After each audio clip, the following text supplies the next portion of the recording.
Assalamualaikum warahmatullahi wabarakatuh. Sobat RH sekalian, jumpa lagi kita di channel yang keren ini. Keren caras. Ya sobat RH sekalian, kita mulai lagi ya. Walaupun sebenarnya normalnya, back to normalnya barangkali Senin nanti. Tetapi kebetulan kru masih ada, sudah ada yang masuk ya. Jadi kita bisa live kembali Sobat Era sekalian. Dan saya masih penasaran membahas soal Prabowo Subianto. Maju terus atau mundur? Kalau maju apa modalnya? Kalau mundur mau kemana? Nah, nanti kita coba bicara mengenai berbagai spekulasi. Namanya spekulasi plus analisis ya. Dan kadang-kadang juga didasarkan pada informasi-informasi bawah tanah atau kadang-kadang gosip. Kita tidak bisa menduganya secara exactly. Prabowo mundur atau terus ya. Tapi di sini ada berita yang mengatakan Prabowo sudah kantongi nama cawapresnya. Desmond menduga Caimin. Oke. Kemudian ini malah Menak ikut-ikutan. Menak Yakut dorong Prabowo Erlangga duet di Pilpres 2024 ya, luar biasa. Kemudian Caimin tiba di rumah Prabowo bahas nasib koalisi Gerindra PKB. Caimin sebenarnya pengen sekali menjadi wakil presiden karena itu track record bagi dia. Tetapi persoalannya adalah apakah Prabowo memiliki semangat yang besar dan tinggi untuk didampingi Caimin dalam melihat peluang sebagai presiden setelah Jokowi terang-terangan hanya mem-PHP dirinya dan ternyata ketika Megawati Soekarno Putri mendeklarasikan Ganjar, Jokowi pun tergopoh-gopoh terbang dari Solo padahal dia sendiri sudah mau Idul Adha, Idul Fitri, balik lagi ke Jakarta pakai pesawat kepresidenan dan pulang bareng Ganjar dengan pesawat kepresidenan juga. Untuk urusan deklarasi, bukan urusan negara ya, urusan deklarasi. Ini menarik karena itu tentu orang bertanya-tanya ya nasib Prabowo bagaimana, karena Prabowo ya sepanjang atau sependek yang saya tahu maksudnya merapat ke pemerintahan itu adalah ingin mengambil hati Jokowi agar mendukung dia dalam Pilpres 2024. Dan dia yakin bahwa tanpa dukungan dari Jokowi atau presiden gak ada gunanya. Karena dia yakin gak akan menang. Itu yang pernah saya tahu, pernah saya dengar lah. Karena itu dia melihat bahwa dukungan presiden itu akan determinatif, akan determinan. Tapi rupanya dukungan presiden tidak jatuh kepada Prabowo tetapi jatuh pada Ganjar Pranowo. Atau dua-duanya, nggak mungkin. Karena kalau dua-duanya sama saja bunuh diri itu membingungkan pemilih. Karena pemilih pasti akan melihat gesture dari Jokowi. Diakui atau tidak, tentu pendukung Jokowi kan masih banyak. Nah, dari pendukung yang masih banyak tersebut, calon-calon yang didukung atau di-endorse Jokowi berharap bahwa bless Jokowi, ya, restu Jokowi itu bisa membuat mereka mendapatkan suara dari para pendukung Jokowi baik pada pemilu 2014 maupun 2019. Prabowo sedikit meninggalkan baseline-nya yaitu masa kanan, masa yang kontra dengan Jokowi dengan bergabung dengan pemerintah dengan harapan bahwa dialah putra mahkota yang dia akan di-endorse. Dan itu kelihatan ketika Jokowi mengatakan ini giliran Anda, giliran Pak Jokowi. Kemudian bahkan Kepala BIN mengatakan apa istilah dia ya. Jadi apa ya istilahnya? Ada istilah khusus bahwa sudah ke Prabowo ya. Jadi itu menunjukkan awalnya Prabowo mungkin pede, wah ini bakal didukung. Lalu dalam kepedeannya itu dia berharap Ganjar dipaksa dalam tanda kutip untuk menjadi wakilnya oleh Presiden Jokowi karena dia dilepeh oleh PDIP. Tapi ternyata skenario awal istana tetap menjagokan Ganjar, bukan menjagokan Prabowo Subianto. Kalau kita kutip Nani Esdeyang, konglomerat di belakang layar, itu memang menginginkan Ganjar Pranowo bukan Prabowo, karena Prabowo dianggap akan sulit diatur. Itu menurut Nani Esdeyang ya, tinggal dibaca lagi apa yang pernah kita muat. Oke, tapi ini sobat semuanya, coba diangkat lagi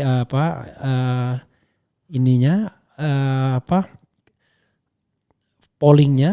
Ini pollingnya setelah Jokowi dukung Ganjar, apakah Prabowo sebaiknya mencalonkan diri jadi presiden? 52.000 yang voting, tapi terus mencalonkan itu 64.000, yang berhenti mencalonkan 36.000. Jadi masih banyak orang yang setuju kalau kalau Prabowo mencalonkan diri sebagai presiden, tidak berhenti begitu saja ya. Oke. Coba kita sedikit bacakan ya yang soal sudah kantongin ini. Siapa yang dikantongi ya? Prabowo sudah kantongi nama cawapresnya, Desmond menduga Caimin. Ya ada juga spekulasi mengatakan Prabowo tidak jadi dan kemudian dia akan bergabung dengan Anies Baswedan. Tapi itu sepertinya baru gosip-gosip yang sukar dicari kebenarannya. Jakarta Kompas.com, Wakil Ketua Dewan Pembina Partai Gerindra Desmond J. Mahesa mengungkapkan Ketua Umum Partai Gerindra Prabowo Subianto telah mengantongi nama cawapres yang akan mendampinginya di Pilpres 2024. Hanya Desmond tidak tahu siapa yang ada di kantong Prabowo tersebut. Kalau itu cawapres sudah ada di kantong saya, kata Prabowo. Saya tidak lihat di kantong dia, agak susah. Kalau ada di kantong ada nama enggak logikanya, ujar Desmond saat ditemui di rumah Prabowo. Desmond meminta agar sosok cawapres ditanyakan langsung kepada Prabowo atau Sekjen Gerindra Ahmad Muzani. Namun yang pasti Prabowo pasti akan mengumumkan nama cawapresnya sendiri. Cawapresnya tadi kata Prabowo nanti dulu kami akan umumkan, itu bahasa Pak Prabowo. Ia menduga sosok cawapres yang akan mendampingi Prabowo adalah Ketua Umum PKB Muhaimin Iskandar atau Caimin. Caimin sendiri sebenarnya Prabowo mengatakan banyak pendukungnya.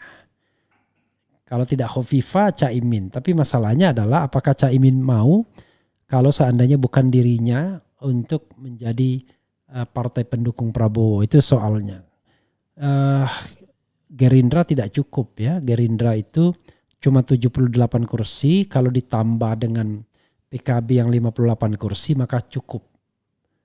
Jadi 112 jadi 136 jadinya ya. Itu more than enough. Oke.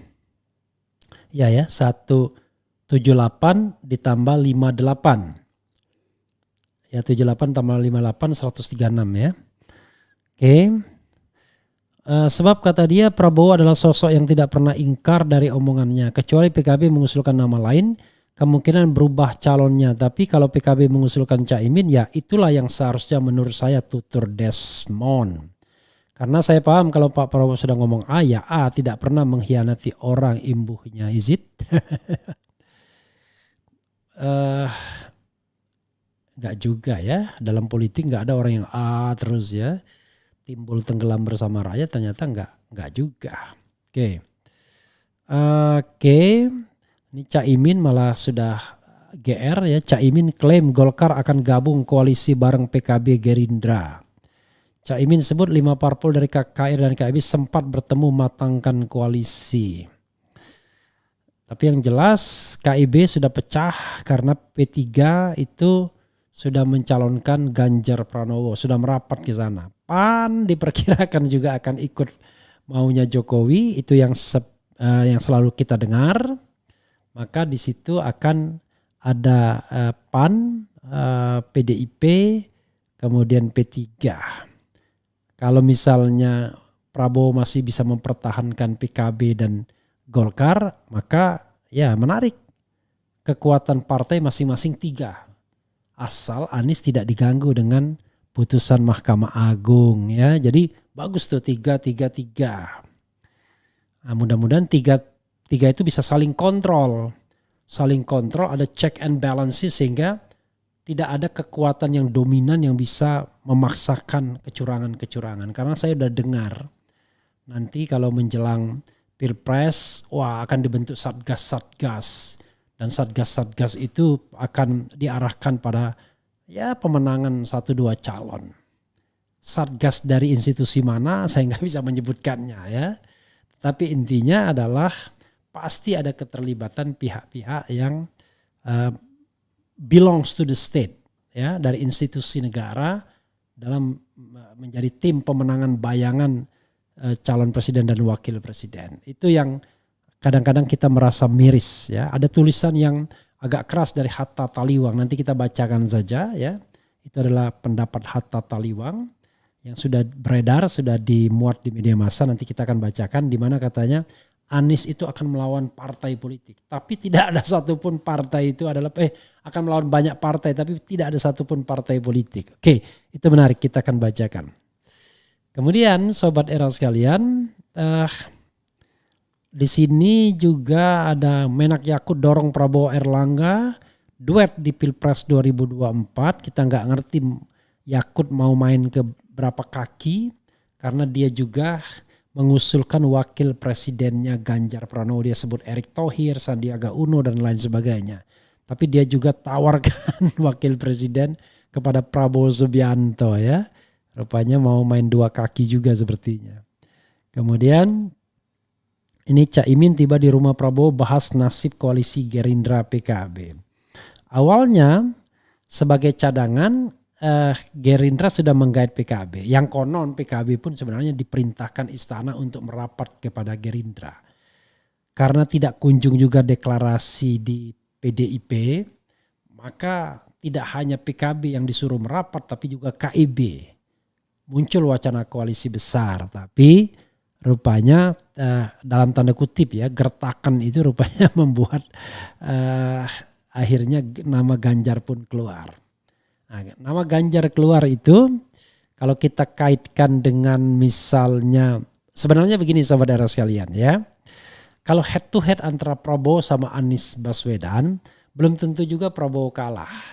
Ya. Belum tentu juga Prabowo kalah. Kenapa? Karena Prabowo akan mewarisi pemilih Jokowi. Dia bisa mempertahankan sebagian pemilihnya dan kalau dia di-endorse oleh kekuasaan istana maka dia akan didukung oleh kekuasaan. Sehingga peluang menangnya juga besar dalam head to head seperti itu.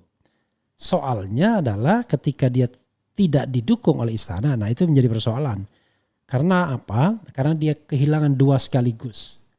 Yaitu dukungan istana dan voter atau pemilih potensial dari yang pro Jokowi. Karena yang pro Jokowi tentu akan lebih memilih Ganjar dibandingkan Prabowo Subianto. Karena Ganjar dianggap lebih genuine sebagai penerus Jokowi ketimbang Prabowo Subianto.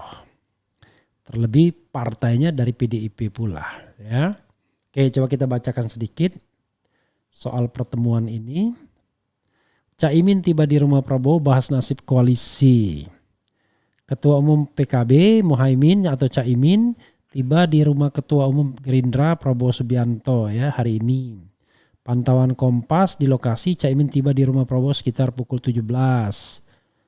Caimin didampingi oleh elit PKB yaitu Wakil Ketua Jazilul Fawait hingga Wakil Sekretaris Jenderal PKB Syaiful Huda ya. Jazilul Fawait pernah ke sini ya. Prabowo pun menyambut Caimin beserta rombongan PKB dengan hangat. Sejumlah petinggi Gerindra juga tampak di lokasi ya. Muhammad Irian atau Iwan Bule yang menjabat Wakil Ketua Dewan Pembina Gerindra terlihat ikut menyambut Caimin. Oh, rupanya sudah di sana ya Iwan Bule. Ke depan menurut saya memang harus ada jeda saat orang pensiun dengan dia terjun ke politik. Jangan sampai tidak ada jeda. Bayangkan nanti Dudung Abdurrahman, kemudian Panglima TNI, tiba-tiba langsung gabung dengan partai politik. Padahal Pilpres itu sebentar lagi misalnya. Ya, karena mereka pensiun November, Desember, Januari, Februari, 2,5 bulan lagi akan ada Pilpres. Masa kemudian mereka langsung bergabung dengan partai politik? Kemudian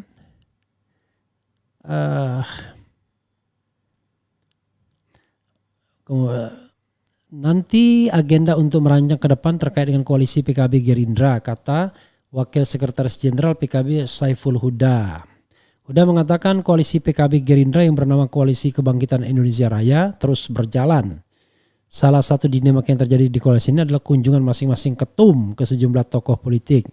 Menurut Huda, hasil pertemuan tersebut bakal dibahas dalam pertemuan Muhaimin dan Prabowo. Jadi selain mengupdate masing-masing, karena beliau berdua kan kemarin saling jalan untuk menemui tokoh masing-masing, ujar Huda. Caimin ketemu para kiai di Jawa Timur dan Jawa Tengah, simbol-simbol NU Nahdien. Kemudian Pak Prabowo kemarin keliling juga kan, ketemu dengan berbagai tokoh. Jadi saling update katanya lagi. Ya, nasib PKB sangat tergantung titah istana. Kalau istana membiarkan PKB ke Prabowo ya untuk memecah suara Anies misalnya, ya itu bisa terjadi, akan ada 3 calon. Tapi kalau misalnya istana berpikir lebih baik 2 calon saja biar sudah full di depan, bisa juga terjadi, maka Prabowo tidak akan nyalon. Jadi faktor Prabowo mungkin bukan faktor yang independen, faktor yang dependent. Karena siapa yang akan ikut Prabowo sepertinya juga sangat bergantung titah atau restu istana juga ya. Oke, kita bacakan komentar Sobat RH terkait dengan hal ini ya.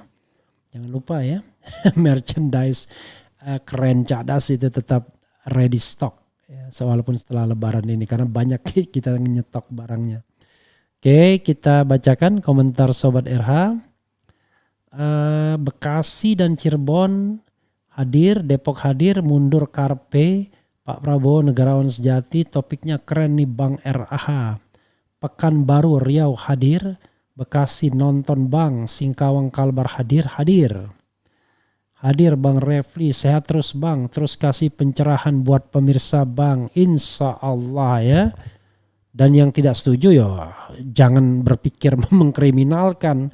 Aduh, ini teman saya menulis sesuatu hal tiba-tiba dilaporkan. Aduh, lama-lama demokrasi kita tidak bergerak, tetapi dengan ancaman terus-menerus. Hadir Bang Refli, saya terus Bang, terus kasih pencerahan. Cuma ngerecokan aja biang yang fokus terpecah belah. Bogor hadir, bagus dukung Anies aja, kayak film Warkop DKI Bang, maju kena, mundur kena. Kemudian aku wong Jowo ora milih petugas partai. Mantap Bung Refli, Anies Rashid Baswedan. Bang RH nggak minat maju sebagai gubernur Sumsel. Tidak berminat. Langsung begitu. Wah tidak berminat. Ya saya tidak mau banyak-banyakin dosa itu aja. Kok begitu? Iya. Kepala-kepala daerah itu kalau kita bicara tentang pendapatan murninya, pendapatan resminya berapa sih? Sekarang pertanyaannya kalau ada kepala daerah yang kaya raya dari mana? Kan pasti karena dia berbisnis. Itu kalau yang kalau sudah berbisnis akan ada konflik of interest pastinya. Ya paling gampang beginilah. Dia beli tanah banyak-banyak di satu daerah, tiba-tiba dia bangun jalan di daerah tersebut. Itu sendiri udah korupsi sesungguhnya. Jadi apa yang harus dilakukan? Ya kita bisa mencari pemimpin yang amanah kalau biaya pemilu dimudahkan dan dimurahkan. Jadi hidup kita memang untuk mengabdi kepada rakyat, tidak untuk mencari kekayaan atau untuk biaya pemilu. Bayangkan triliunan, ratusan miliar, waduh duit sopo ya. Kalau nggak punya uang sendiri kan berarti disponsori. Memang sponsor nggak menagih ya. Jadi pertanyaannya enggak ya, oke ya. Kecuali tadi saya bilang, kecuali pilkadanya bersih, kemudian murah, tidak perlu bayar partai politik, itu baru. Jadi cuma kita adu konsep saja. Saatnya Jenderal Prabowo mainkan peranan tapi bukan duduk di RI 1. Kalau saya Pak Prabowo harusnya dukung Anies baru tahu kemauan rakyat yang ingin perubahan. Baguslah kalau PS mau legowo, berikan kesempatan ke yang muda-muda. Jangan mau jadi wakil, Prabowo mantan prajurit sejati. Kemudian ketika Prabowo dalam posisi dilematis karena JKW memberikan angin surga dan ternyata JKW memang tidak punya power. Mundur sajalah Pak, lebih terhormat, mikir hari tua, bangun pendidikan, agama, kegiatan sosial saja, nih lebih bersahaja. Pak Anies didukung suara rakyat mayoritas. Kalau Prabowo gabung ke koalisi Anies, wow pasti geng sono kayak cacing kepanasan.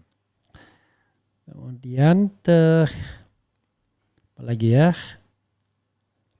Anies AHY adalah kehendak rakyat mayoritas untuk perubahan. Tolong Pak Refli Harun jangan buat ulah lagi yang selalu membuli AHY. Optimis saja. Pak Gatot tidak ikut Pilpres. Oke Refli Harun sip. Ini gimana ya orang-orang ini? Kok bula-buli ya?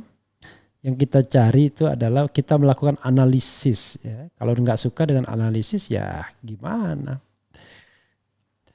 Namanya analisis ya tidak. Saya bukan menyenangkan orang tetapi melakukan analisis ya.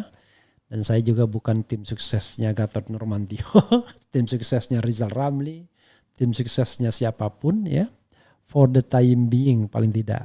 Cuman kalau ditanya, kalau saya disodorkan 3 calon, Anies, Ganjar, Prabowo, nah for the time being saya condong ke Anies Baswedan. Kenapa? Ya alasannya sudah saya sebutkan berkali-kali kan, karena saya ingin perubahan dan menganggap pemerintahan ini gagal, itu saja. Kalau Prabowo membawakan tema perubahan yang luar biasa dan kita bisa meyakinkan, bisa jadi didukung juga. Tapi kan for the time being Prabowo mengatakan bahwa dia ingin meneruskan apa yang dilakukan oleh Presiden Jokowi.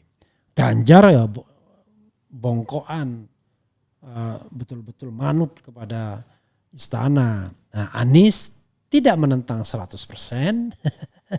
Artinya tidak mengambil jalan betul-betul bertentang diametral, tetapi paling tidak harapan perubahan lebih besar di sini ya. Itu aja saya kira. Oke.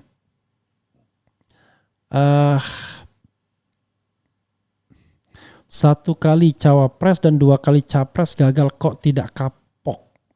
Saya kira bukan soal kapok atau tidak, tapi soal tradisi berpolitik di Indonesia yang tidak seperti Amerika Serikat. Yang namanya Al Gore dan Hillary Clinton itu mereka tuh menang dalam pemilihan popular vote-nya. Jadi ketika Hillary Clinton berhadapan dengan Donald Trump, menang dia sebenarnya popular vote, tapi electoral college kalah. Al Gore menang dengan George Walker Bush, tapi electoral college kalah. Tapi mereka setelah itu tidak lagi mencalonkan diri karena sepertinya kalau mereka sudah dapat kandidasi dan sudah kalah ya sudah.